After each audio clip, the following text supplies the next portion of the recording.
নমস্কার এভরিওয়ান, সবাইকে ওয়েলকাম করছি নতুন একটি রেসিপি দেখার জন্য। আশা করি আপনারা সবাই ভালো আছেন এবং সুস্থ আছেন। আজকে আতপ চাল দিয়ে রেশমি পিঠা অথবা ঝিলমিল পিঠাও বলতে পারেন। পিঠা তো আপনারা অনেকভাবে খেয়েছেন, তবে এই পিঠাটা একবার হলেও ট্রাই করতে পারেন।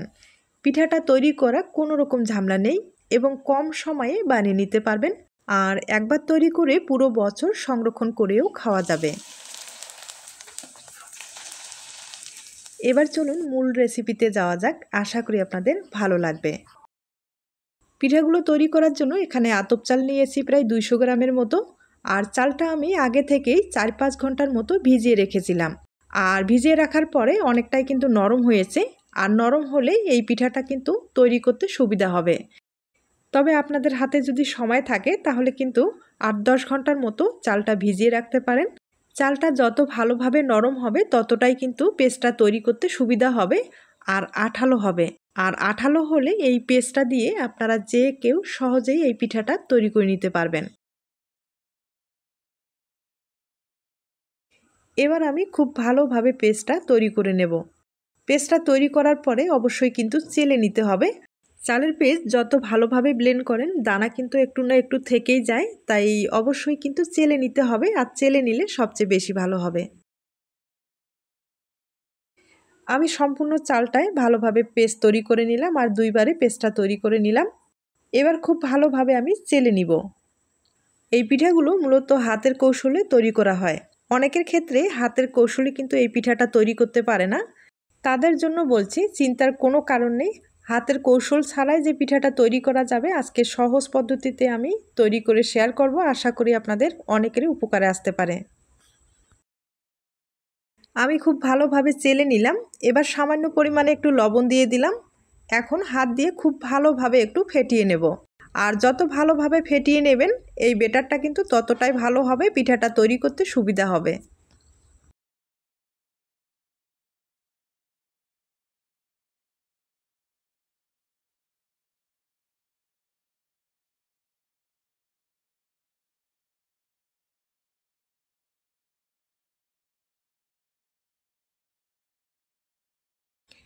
ব্যাটারটা আমি খুব ভালোভাবে তৈরি করে নিলাম।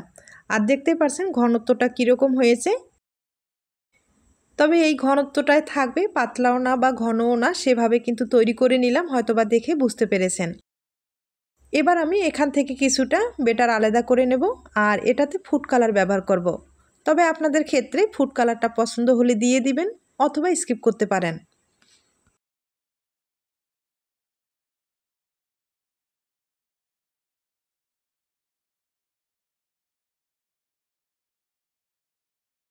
ফুড কালারটা মেশানো হয়ে গেছে। এবার যেটা করতে হবে, এই ব্যাটারগুলো প্লাস্টিকের ব্যাগে ভরিয়ে নিতে হবে। আমি একবারে নর্মাল প্লাস্টিকের ব্যাগে ব্যাটারগুলো ভরিয়ে নেব। তবে আপনারা যে কোনো প্লাস্টিকের ব্যাগ ব্যবহার করতে পারেন, কোনো সমস্যা নেই।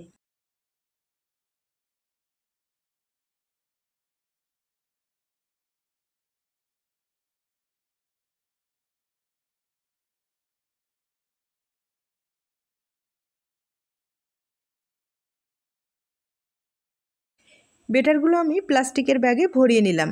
এবার চলুন পিঠাগুলো তৈরি করে দেখিয়ে দিচ্ছি। তার জন্য অবশ্যই কিন্তু একটা ফ্রাই প্যান লাগবে। এবার আমি প্লাস্টিকটা কিভাবে একটু কেটে নিব সেটা দেখিয়ে দিচ্ছি। একবারে কিন্তু ছোট্ট করে কেটে নিতে হবে। এরপরে পিঠাগুলো তৈরি করে দেখিয়ে দিচ্ছি। আর দেখতে পাচ্ছেন কতটুকু ছোট করে আমি কেটে নিলাম, হয়তোবা দেখে বুঝতে পেরেছেন।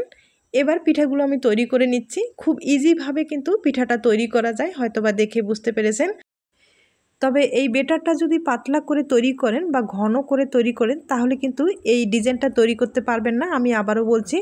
আর ব্যাটারটা ঘনও না বা পাতলাও না, সেভাবে তৈরি করে নিতে হবে। আর প্লাস্টিকের যে মুখটা আছে একবার চিকন করে কেটে নিতে হবে, তাহলে সহজেই এই ডিজাইনটা তৈরি করা যাবে। এই পিঠাগুলো হতে বেশি সময় লাগে না, শুধু দিতে যতটুকু সময় এইটুকু সময় কিন্তু যথেষ্ট। এরপরে পিঠাটাকে ভাঁজ করে নিতে হবে। আর এই পিঠাটা আমি একটু লম্বা করে ভাঁজ করে নিচ্ছি। তবে আপনাদের পছন্দ মতো কিন্তু এই পিঠার ভাঁজটা করে নিতে পারেন। আমি একইভাবে কয়েকটা পিঠা তৈরি করে আপনাদের দেখিয়ে দেব। আর দেখতেই পারছেন পিঠাটা কতটা সুন্দর হয়েছে।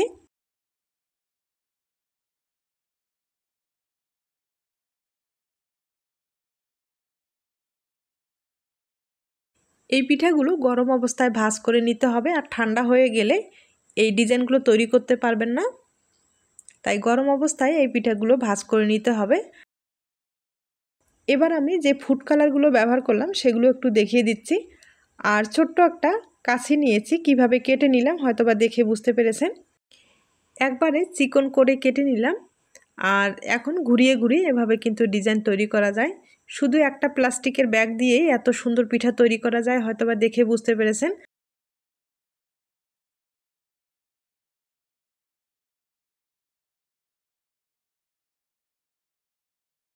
যারা হাতের কৌশলে পিঠাটা তৈরি করতে পারেন না তারা কিন্তু এই পদ্ধতিটা ব্যবহার করতে পারেন। আর আমি ফুড কালার যেগুলো দিলাম সেগুলো কিন্তু দুইটা আপনাদের দেখিয়ে দিলাম। এখন সম্পূর্ণ পিঠাগুলো একবার দেখিয়ে দিচ্ছি।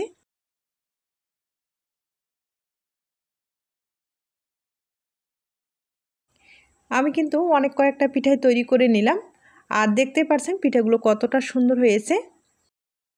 তবে পিঠাগুলো অর্ধেকটাই কিন্তু শুকিয়ে গেছে, কারণ আমি কিন্তু হালকা করে একটু ফ্যানের নিচে রেখে দিয়েছিলাম, এজন্য অর্ধাঅর্ধি কিন্তু শুকিয়ে গেছে।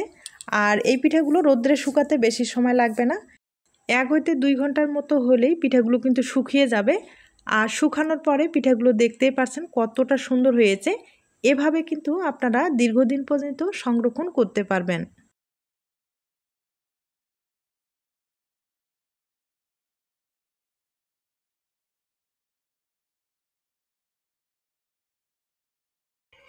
এবার আমি কয়েকটা পিঠা তেলে ভেজে দেখিয়ে দিচ্ছি। আর পিঠাগুলো কিন্তু এতটাই হালকা, তাই হালকা আছে ভেজে নিতে হবে, নাহলে পুড়ে যাওয়ার সম্ভাবনাটা বেশি থাকবে। একইভাবে আমি আরও কয়েকটা ভেজে আপনাদের দেখিয়ে দিচ্ছি।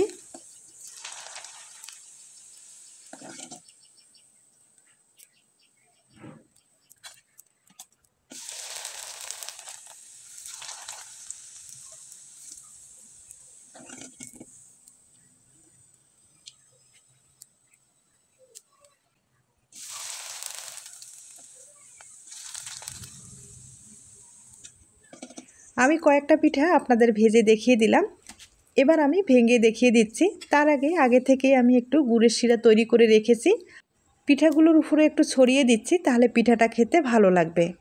এখন আমি একটা পিঠা ভেঙে দেখিয়ে দেব। তার আগে ছোট্ট একটা রিকোয়েস্ট থাকবে, পিঠার এই রেসিপিটি আপনাদের কাছে যদি ভালো লেগে থাকে তাহলে একটা লাইক দিতে ভুলবেন না। এবার আমি একটা পিঠা ভেঙে দেখিয়ে দিচ্ছি। এই পিঠাগুলো এতটাই মুচমুচে হয়, খেতেও কিন্তু ভীষণ টেস্টি হয়। বাড়িতে একবার হলেও ট্রাই করে দেখতে পারেন। তাহলে আজ এ পর্যন্ত, নতুন কোনো রেসিপির সাথে আবার দেখা হবে। সবাই ভালো থাকবেন এবং সুস্থ থাকবেন।